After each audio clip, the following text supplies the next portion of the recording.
गुज़िश्ता कुछ अरसा से ग़ैराज़रियाँ चल रही थी। एक तो एक मुबारक सफ़र दरपेश था, हरमैन का, बैतुल्लाह शरीफ का, मस्जिद नबवी का। अल्लाह ताला के फ़ज़ल से और अल्लाह के एहसान से वो आफ़ियत के साथ वो सफ़र इख्तिताम को पहुँचा। फिर उसके बाद कराची का एक सफ़र, अपने असातिज़ा की खिदमत में हर साल जाने का मामूल है। असातिज़ा से मुलाकात,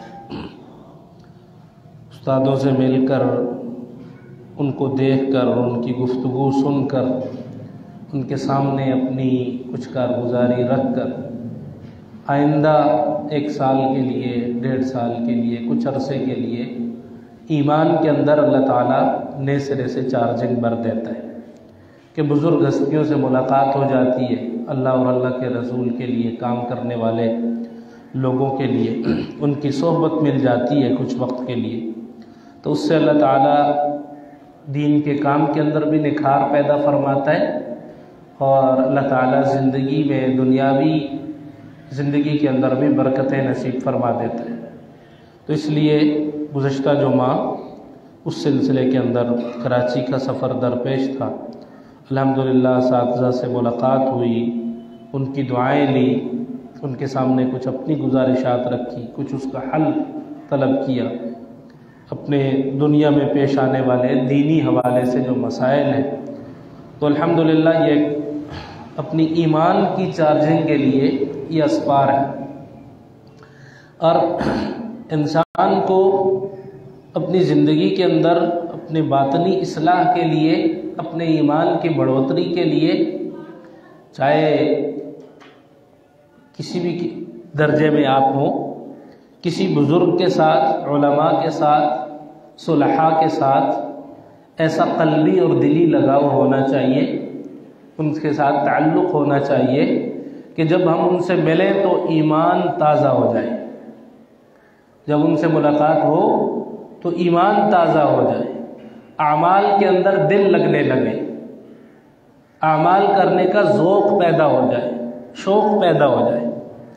जब इंसान नेक लोगों की मजालिस से, सुलहा की मजालिस से ज़्यादा अरसा दूर रहता है तो वो दिल के ऊपर एक जंग लगना शुरू हो जाता है दुनिया के गुनाहों की वजह से, और वो जंग धोने का मौका नहीं मिलता।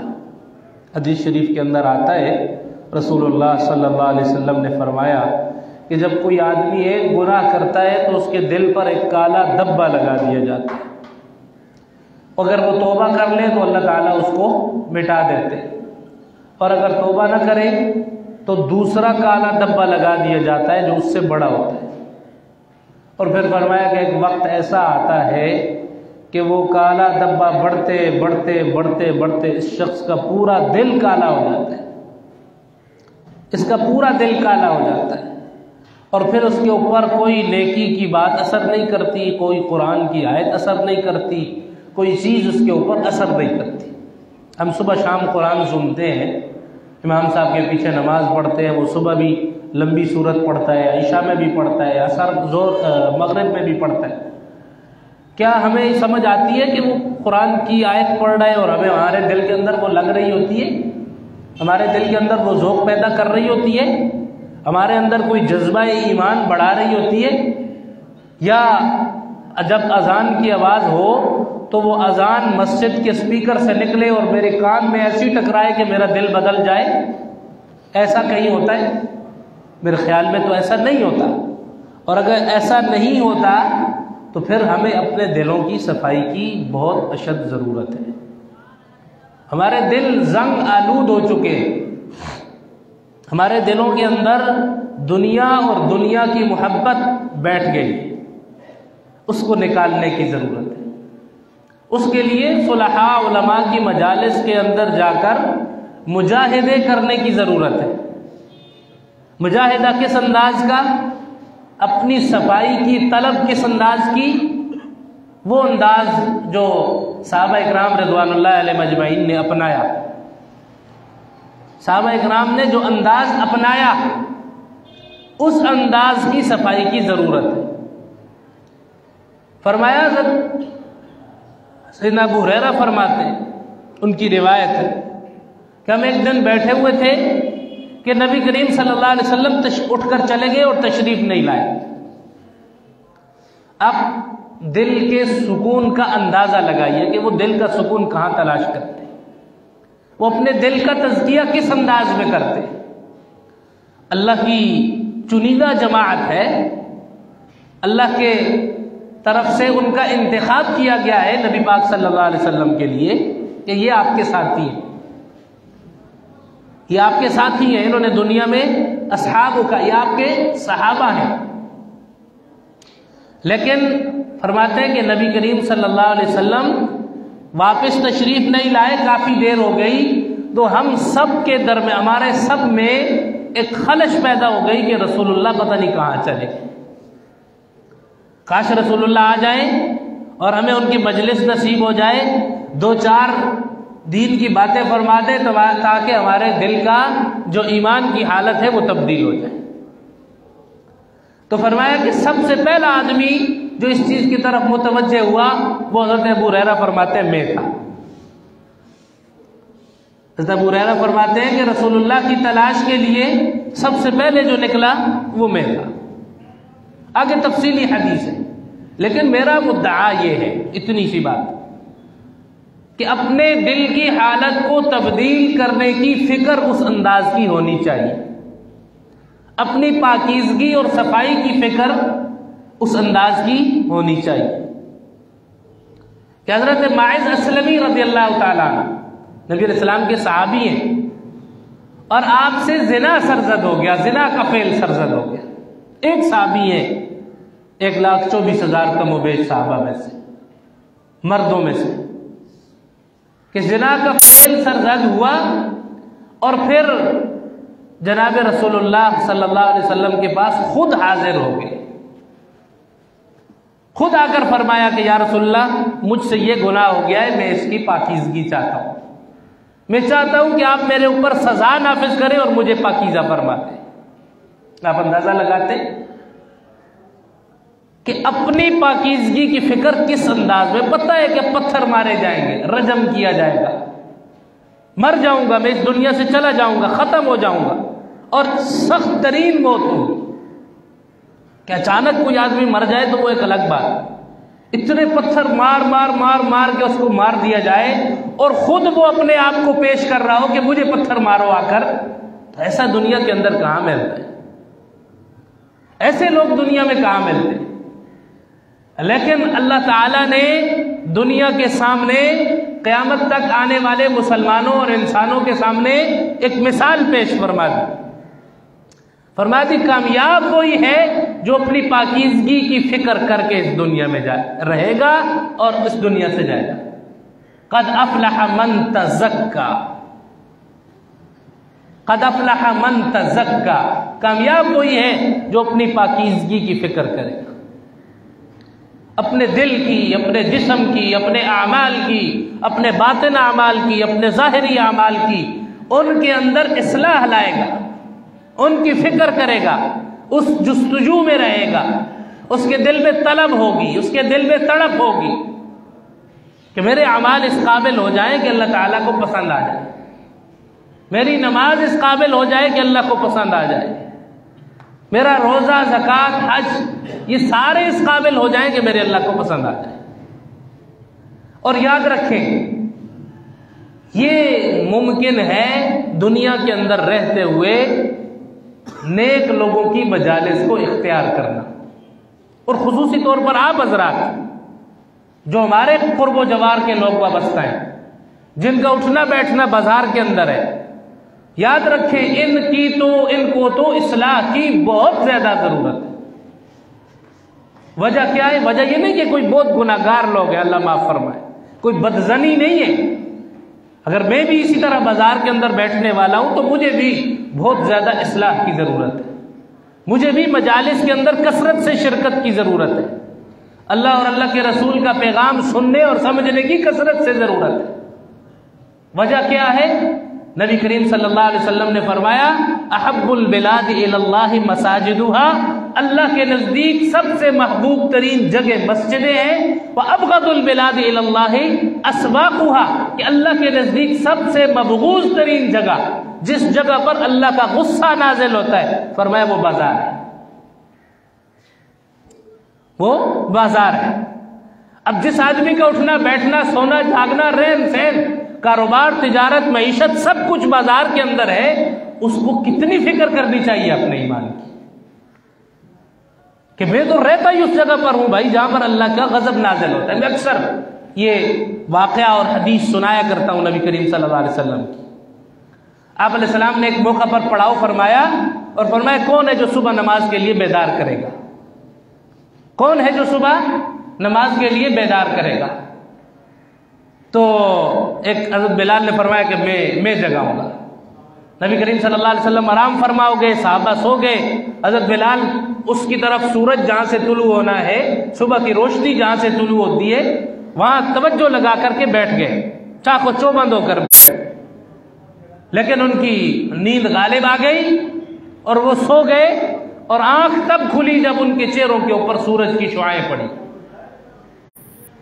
रसूलुल्लाह सल्लल्लाहु अलैहि वसल्लम उठे और फौरन जो पहली बात इरशाद फरमाई, फरमाया यहां से कूच कर जाओ, यहां से निकल जाओ, इसलिए कि यहां पर शैतान का गलबा है, यहां पर शैतान का गलबा है, शैतान ने अपना गलबा यहां पर डाल दिया। तो रसूलुल्लाह सल्लल्लाहु अलैहि वसल्लम की इस हदीस और इस वाक़या से हमें ये तो नहीं कह सकते कि हम बाजार छोड़ दें, दुकानों को ताले लगा दें, अपनी मईशत को ख़त्म कर दें, ऐसा तो नहीं कह सकते। लेकिन कम अज़ कम जो ऊंट रखते हैं वो अपने दरवाजे भी ऊंचे रखा करते हैं। जो सांप पालते हैं उसको सांप को पालने का तरीका भी आना चाहिए। उसके पास अगर सांप के काटने का दम नहीं है और उसका वो जो तरीकाकार होता है वो उसको नहीं आता, तो ऐसा आदमी को हम बेवकूफ़ कहेंगे कि ये बेवकूफ़ है, इसने सांप तो पाल लिया लेकिन इसको सांप पालने का ढंग नहीं आता, तरीका नहीं आता। तो जो खास तौर पर मोमिन मुसलमान लोग हैं, ईमान वाले लोग हैं, कलमागो हैं, ये अपने दिल और दिमाग से ये जाम निकाल लें कि हम 5 वक्त की नमाज पढ़ के कोई अल्लाह को राजी कर रहे हैं। बहुत मुश्किल है आज के दौर में, आज के दौर में बहुत मुश्किल है। इसलिए नेक लोगों की मजालिस का इंतखाब करें, कम अज कम हफ्ते में 1 आध मरतबा जुम्मा की मजलिस के अलावा। जुम्मा के अंदर तो हम आ जाते हैं, बयान भी सुन लिया, लेकिन जुम्मा की मजलिस के अलावा किसी अल्लाह वाले के पास जाकर हाजिर होना चाहिए, किसी न किसी सालेह आदमी की मजलिस के अंदर शरीक होना चाहिए, उसकी नजर के अंदर रहना चाहिए, उसकी दुआओं के अंदर रहना चाहिए कि वो आपकी गैर मौजूदगी में आपके लिए दुआएं करता रहे। 2 तरह के दुनिया के अंदर डॉक्टर हैं, 2 तरह के। एक आपकी जाहिरी बीमारियों के डॉक्टर हैं, आपको बुखार हो जाए, खांसी हो जाए, नज़ला जुकाम, कोई भी बीमारी, तो आप कोशिश करते हैं ना कि कोई अच्छे से अच्छा शहर का डॉक्टर तलाश किया जाए जिसके पास आपके मर्ज की तशखीस हो। तो जब आप परेशान रहते हैं, जब आप माशी तौर पर क्राइसिस में रहते हैं कि दिन रात सुबह शाम दुकान पर गा रहे हैं, कारोबार चल रहे हैं, चीजें बिक रही हैं, नया सामान आ रहा है, लेकिन कोई बरकत नजर नहीं आ रही, कोई सुकून नजर नहीं आ रहा, इत्मीनान नजर नहीं आ रहा, कोई बीवी बच्चों के साथ भी कोई अच्छे दिन नहीं गुजर रहे, कोई घर में भी टेंशन का माहौल है, तो बीमारी तो पकड़नी है ना हमने। वो खुद तो हम नहीं तजवीज कर सकते। अगर खांसी शुरू हो जाए, नज़ला, छोटी छोटी बीमारियां अगर शुरू हो जाए, तो इसके लिए भी हम मशवरा करने के लिए, दवाई की तजवीज के लिए किसी डॉक्टर के पास तो जाएंगे। तो जो मेरे साथ इतने बड़े बड़े मसाइल हैं कि घर जाते ही मेरा बीवी के साथ झगड़ा हो रहा है, मैं सबसे ज्यादा परेशानी ये है कि मेरी औलाद मेरी बात नहीं मान रही, ये सारे जो मसाइल हैं, जो मेरी इतनी आमदन है उसका कोई दुरुस्त तरीका इस्तेमाल नजर नहीं आ रहा, वो कहां जा रही है, मुझसे मैनेज नहीं हो पा रहा, ये मसाइल, इनका कोई मरज तो तलाश करना है ना पीछे। और वो मरज तलाश करने के लिए अल्लाह ताला ने दिलों की इस्लाह करने वाले, तज़किया करने वाले, अला इन्ना औलिया अल्लाहि ला खौफुन अलैहिम वला हुम यहज़नून। नमाजें आपने अपनी पढ़नी है, उन्होंने आपकी नमाजें नहीं पढ़नी। ये नहीं है कि उसके पास चले गए जी मेरी नमाज़ा भी पढ़ो, ऐसे नहीं। नमाज आपने अपनी खुद पढ़नी है, रोजा आपने अपना खुद रखना है, आमाल अपने आपने खुद करने, लेकिन उस सोहबत के अंदर बैठकर दो बोल ले लेना और उसकी नजर को अपने ऊपर डलवा लेना और उसके लिए अपने लिए दुआ कर लेना, यह आमाल के अंदर बरकत का जरिया बन जाएगा। आज दुनिया में हर दूसरा शख्स सुकून का मुतलाशी है, उसके पास सुकून नहीं है।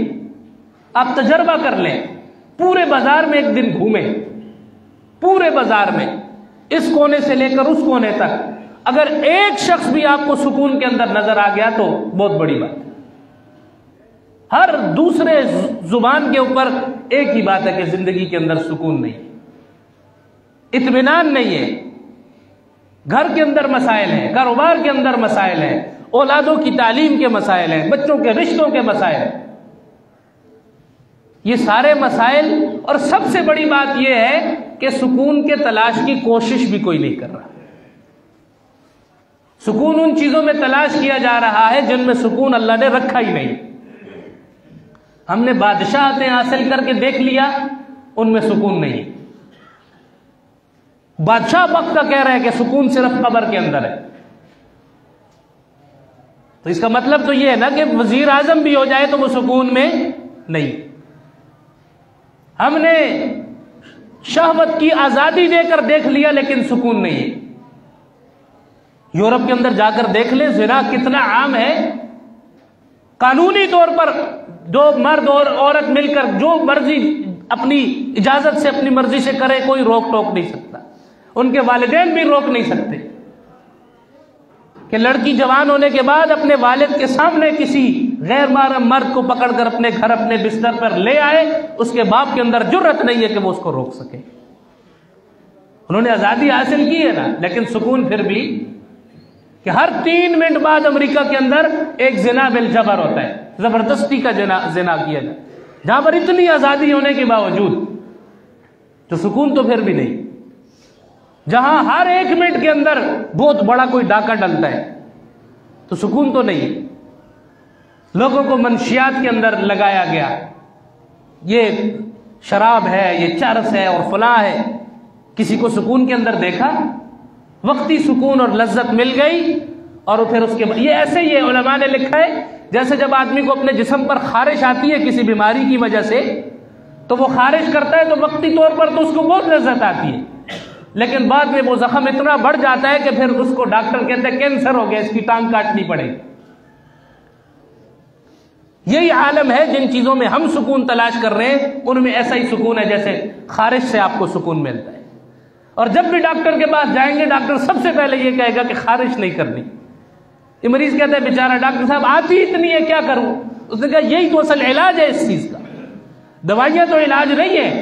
इलाज तो ये है कि आपके जिस्म के ऊपर जरासीम लगे हुए होते हैं, आप खारिश करेंगे, यहां से खारिश करके दूसरी जगह लगाएंगे, यहां से बीमारी वहां चली जाए।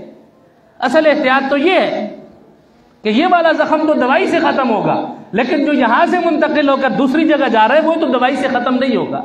हमने असल तो बढ़ने से रोकना है। यही हालत दिल के अंदर जो हमारी बेसुकूनी है, उसके लिए भी इन मजालिस की तलाश बहुत जरूरी है। बहुत ज्यादा। ये सुकून दुनिया की किसी चीज के अंदर नहीं है, ये याद रखें। हकीमुल उम्मत मौलाना अशरफ अली थानवी रहमतुल्लाह अलैह ने एक वाक़या दर्ज किया अपने किसी उस्ताद के वास्ते से।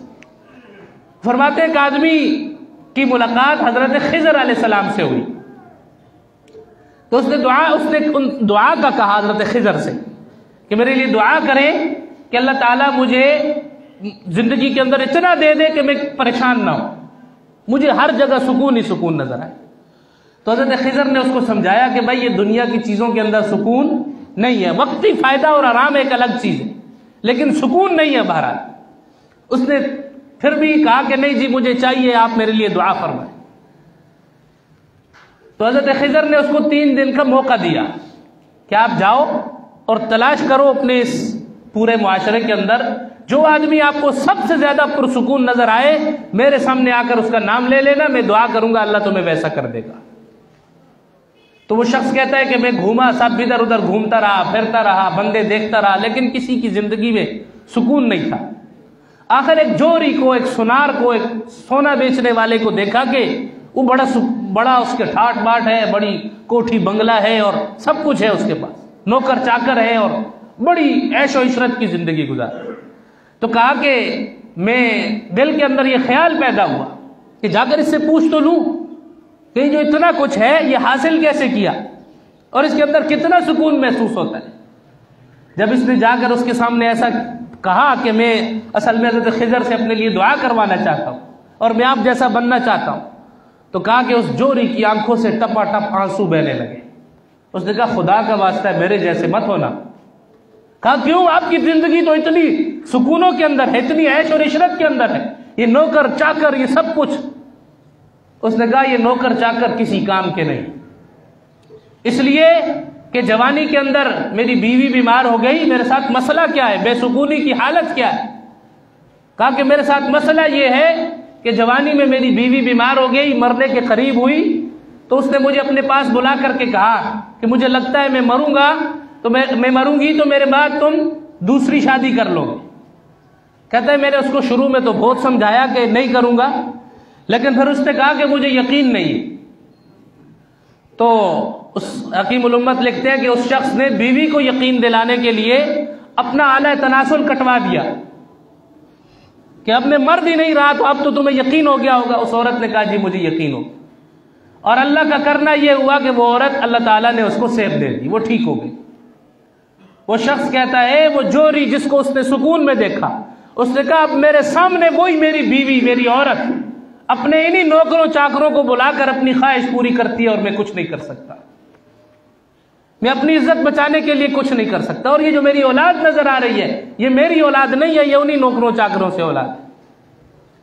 तो दुनिया के अंदर जिसको हम अपना आइडियल समझ रहे होते हैं, जिस पर हम अपनी नजरें जमा करके बैठे हुए होते हैं कि ये बंदा बड़ा सुकून के अंदर है, अल्लाह अगर मुझे भी ऐसा बना दे, पता नहीं उसके दिल और रात कैसे गुजर रहे होते हैं, पता नहीं उसके दिल की कैफियत क्या होती। तो इसलिए अगर हम चाहते हैं, खुसूसी तौर पर ताजिर तबका, बाजार के अंदर रहने वाला तबका, ये याद रखें उसके लिए बहुत जरूरी है। नबी करीम सल्लल्लाहु अलैहि वसल्लम ने, मैंने गुज़श्ता से पेवस्ता जुमा भी कहा कि शैतान ने जब नबी करीम अल्लाह ताला से मोहलत मांगी बहुत सारी चीजों के अंदर, तो उसने एक शैतान ने मांगा कि या अल्लाह मुझे मेरी मजलिस की जगह दे दे, जहां मैं बैठकर मजलिस लगाया करूं, जहां मेरी बातें हुआ करें, मेरी मर्जी की बातें हुआ करें। तो अल्लाह ताला ने फरमाया कि अत्तरीक़ वस्सूक़, रस्ते और बाजार तुम्हारी मजलिस की जगह है। तो जिन रस्तों और बाजार के ऊपर सुबह शाम हम तिजारत करते हैं, नबी अलैहिस्सलाम का मुकद्दस पेशा सर अंजाम देते हैं, वहां शैतान बहुत हावी है, उसका तोड़ जरूरी है, उस बीमारी का इलाज जरूरी है। और उस बीमारी का इलाज अल्लाह ताला ने अल्लाह वालों की सोहबत के अंदर रखा है, उलमा सुलहा की मजालिस के अंदर रखा है। अपने माल से दीन के अंदर अपनी निगरानी के अंदर खर्च करके दिली सुकून हासिल करना चाहिए। एक तो है ना कि आप माल किसी को दे देते हैं, लग गया पता नहीं लगा, नहीं दे रहे बहुत लोग अल्लाह वाले अल्लाह के रास्ते में इस अंदाज में, लेकिन आप यकीन जानिए कि आपको सुकून उस वक्त हासिल होगा जब आप 5, 10, 20, 25 लोग मिलकर एक अच्छा एक प्रोजेक्ट लॉन्च करेंगे, कोई भी अल्लाह के रास्ते के काम करने के लिए, सहूलत के लिए, उसकी खुद निगरानी करेंगे और सिर्फ अल्लाह की रजा के लिए करेंगे, और फिर उसके बाद उसकी इस्लाह के लिए, अपने अमाल की इस्लाह के लिए किसी अल्लाह वाले की सोहबत के अंदर शरीक होंगे, तो अल्लाह ताला दिल की हालत भी तब्दील कर देगा और दिल की बीमारियों को भी खत्म फरमा देगा। ये दिल की, जिस तरह जिस्म को बीमारियां लगती हैं, इसी तरह दिल को भी बीमारियां लगती। मैंने शुरू में हदीस बयान फरमा, और इसी तरह नबी करीम सल्लल्लाहु अलैहि वसल्लम ने फरमाया मन लज़िमल इस्तिग़फ़ारा जअलल्लाहु लहू मिन कुल्लि हम्मिन मखरजा, कि जो आदमी इस्तिग़फ़ार को लाजिम पकड़ लेता है, कसरत से इस्तिग़फ़ार करता है, अल्लाह ताला उसके लिए मिन कुल्लि ज़ीक़िन मखरजा, जब भी कोई परेशानी लाहिक होती है, कोई तंगी लाहिक होती है, अल्लाह ताला उसके निकलने का जरिया बना देते हैं। और मिन कुल्लि हम्मिन फरजा, और जब भी इसके ऊपर कोई गम आता है अल्लाह की तरफ से, कोई मुसीबत आती है, तो अल्लाह ताला इसके अंदर इसको फराखी नसीब फरमा देते, इसके दिल को सुकून नसीब फरमाते। और तीसरी चीज फरमाई वरज़क़हू मिन हैथु ला यहतसिब, और इस मुश्किल वक्त के अंदर भी अल्लाह ताला ऐसी जगह से रिज़्क़ नसीब फरमाता है कि इसको वहम गुमान के अंदर भी नहीं होता। तो ये सारी चीजें हम दिली सुकून के लिए, ये जो तलाश के अंदर हम लगे हुए हैं ना, कि सुबह सुबह उठ के जाकर दुकान खोलेंगे, आज पिछले दिन से ज्यादा कमा करके लाएंगे तो शायद घर के अंदर चख चख ना हो, लड़ाई ना हो, औलाद खुश हो जाए, बीवी खुश हो जाए, आज की मेरी दिहाड़ ज्यादा लगेगी तो शायद मैं अपने घर की फलां जरूरत पूरी कर सकूं। ये कभी भी पूरी नहीं होगी, कभी भी पूरी नहीं होगी। ये जो दिल, इसके अंदर माल की तमा इंसान के दिल के अंदर है, ये ठीक है असबाब के दर्जे में करते रहना चाहिए, खत्म नहीं करना चाहिए, उसकी भी इजाजत नहीं है, लेकिन साथ साथ वो जो दिल की परेशानियां हैं, वो जो मसाइल हैं, वो मुसीबतें हैं, वो आलाम हैं, उनके दफा के लिए भी कोशिश करनी चाहिए। उलमा सुलहा की मजालिस के अंदर शिरकत करनी चाहिए, उनके सामने अपने खलवत के मसाइल को बयान करना चाहिए कि जब मैं अकेला होता हूं तो क्या सोचता हूं, मेरे दिल में क्या गुमान घूम रहे होते। नबी करीम सल्लल्लाहु अलैहि वसल्लम के पास आए साहबा, आकर फरमाया या रसूलल्लाह, जब हम नमाज पढ़ते हैं ना, हमारे दिल में ऐसे ख्याल आते हैं कि हम बयान भी नहीं कर सकते। समझ आई? किस अंदाज में बयान फरमा रहे कि या रसूलल्लाह, हमारे दिल में ऐसे ख्यालात पैदा होते हैं कि हम तसव्वुर भी नहीं कर सकते कि उसको अपनी जुबान के ऊपर लाएं। तो नबी करीम सल्लल्लाहु अलैहि वसल्लम ने उसका मर्ज देखकर फिर उसकी इस्लाह भी फरमाई। तो हर इंसान का जिस तरह बुखार किसी को सर्दी की वजह से हो जाता है, कभी कभी गर्मी की वजह से भी बुखार हो जाता है, कभी किसी और वजह से भी बुखार हो जाता है, जिस्म में दर्द हो उसकी वजह से भी, तो हर एक को एक दवाई नहीं दी जाती, हर हालत की मुनासबत से उसकी दवाई तब्दील होगी। इसी तरह दिल की हालत की मुनासबत से भी दवाई तब्दील होती है, उसकी इस्लाह तब्दीली के एतबार से होती है। इसलिए इसके लिए कोशिश भी करनी चाहिए और अल्लाह ताला से मांगना भी चाहिए कि अल्लाह ताला हम सबको दिली और कल्बी सुकून नसीब फरमाए। आखिर दावाना अल्हम्दुलिल्लाह।